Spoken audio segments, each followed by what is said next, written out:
Olá, pessoal, tudo bem com você? Eu espero que sim. No vídeo de hoje nós vamos conversar um pouquinho sobre a ansiedade e como ela te rouba do presente. Como que isso funciona? Eu não sei vocês, mas eu lembro bem que na época que eu tinha ansiedade, eu não sei que nível está a tua ansiedade, mas a minha eu tinha as crises no começo. Aí depois, primeiro as crises aconteciam só fora de casa. Depois as crises começaram a acontecer também dentro de casa. Aí de repente eu vivia ansiosa da hora que eu acordava à hora que eu dormia. Eu não tinha sossego. E isso era extremamente horrível e eu ficava extremamente cansada, porque eu ficava em estado de alerta o tempo todo sem necessidade. Só que naquele tempo eu achava que aquilo poderia estar me protegendo, né? Por eu estar sempre preocupada e sempre imaginando as coisas, parecia que eu estava me adiantando.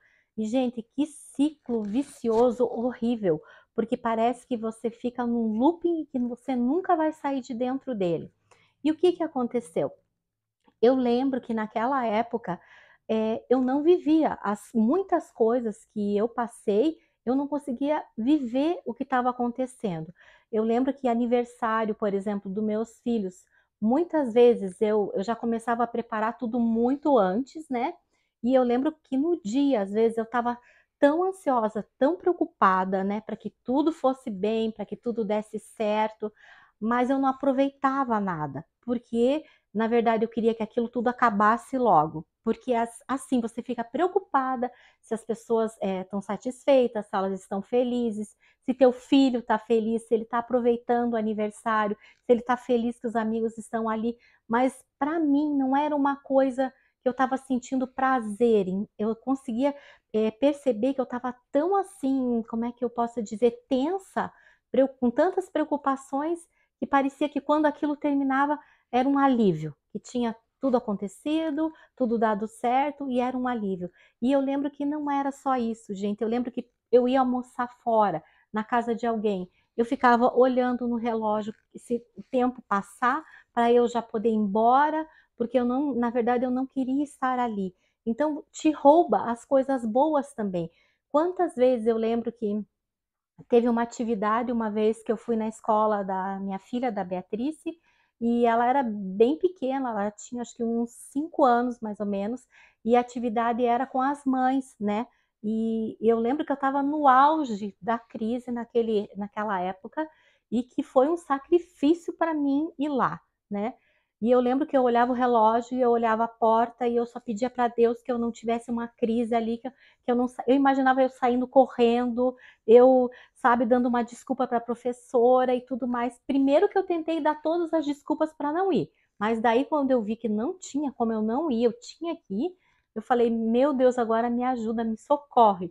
E quando eu estava lá, assim, foi uma coisa que eu vi as mães sorrindo, os filhos também, e a Beatriz, claro, ela estava muito feliz que eu estava ali e tudo mais, mas eu não aproveitei absolutamente nada, porque eu estava com tanto medo, com tanta angústia, a minha mente trabalhando o tempo todo, eu me vendo em crise e tudo mais, que eu não aproveitei um momento tão especial e tão bonito.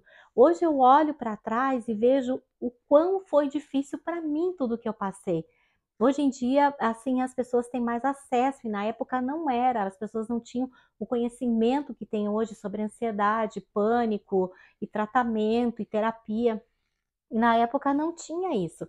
Além do que eu tinha ido já em vários médicos, mas eu não tinha coragem de tomar remédio nenhum. Então, né, eu não tinha outro jeito senão enfrentar aquilo que eu estava passando. E a minha oração era essa, e graças a Deus aquele dia eu não tive crise, né? E eu fiquei ali, mas o que eu quero, né, frisar para vocês hoje é que realmente ele te rouba as coisas boas, né? Você deixa de viver o presente, o que está acontecendo, porque você está com a tua mente trabalhando sem parar e você fica imaginando tantas coisas e parece que um pensamento cola no outro e não são pensamentos bons, são pensamentos ruins. Então, assim, é uma coisa que eu quero colocar assim para vocês.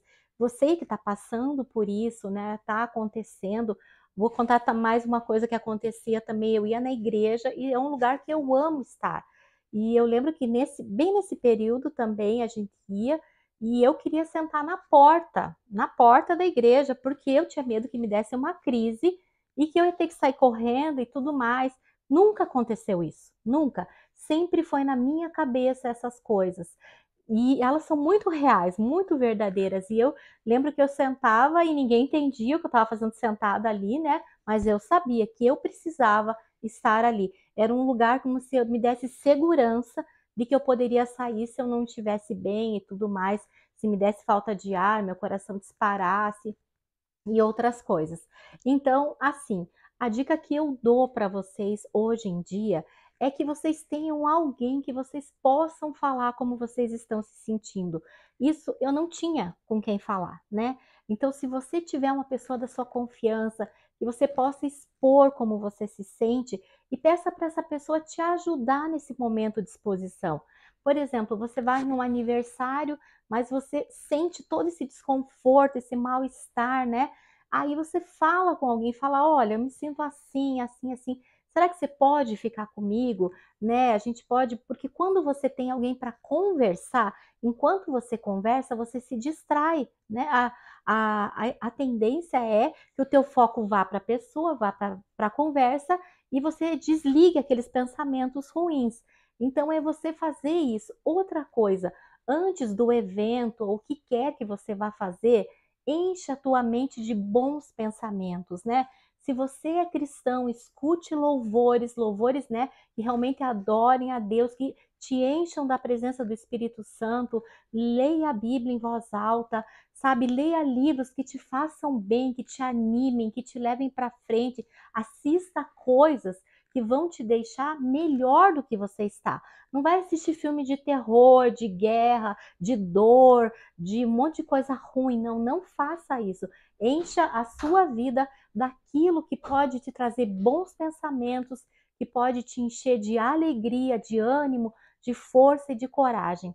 E que essa pessoa que você coloque junto de você, ela te ajude nesse momento, né? Você compartilhe. E se por acaso você se sentir mal, você tem essa pessoa para dizer: olha, eu não tô legal. Essa pessoa pode sair um pouquinho com você para tomar um ar. Você não é obrigada a fazer as coisas, entendeu? Eu quero que você tenha essa liberdade, que eu não me permitia, que hoje em dia eu vejo diferente, né? Eu enxergo diferente, graças a Deus, né? As pessoas crescem, melhoram.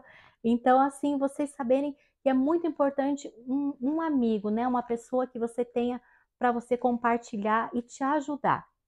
Se por acaso você não tem essa pessoa, né? Vamos orar que essa pessoa apareça na sua vida, que você tenha uma amiga, uma pessoa de confiança. Mas se por enquanto você não tem, se encha, como eu te falei, das coisas, né? Por exemplo, com livros, com música, com filmes e com outras coisas que você realmente goste, que te façam bem, que te deem prazer e alegria, tá bom? É isso por hoje, que Deus te abençoe e até a próxima.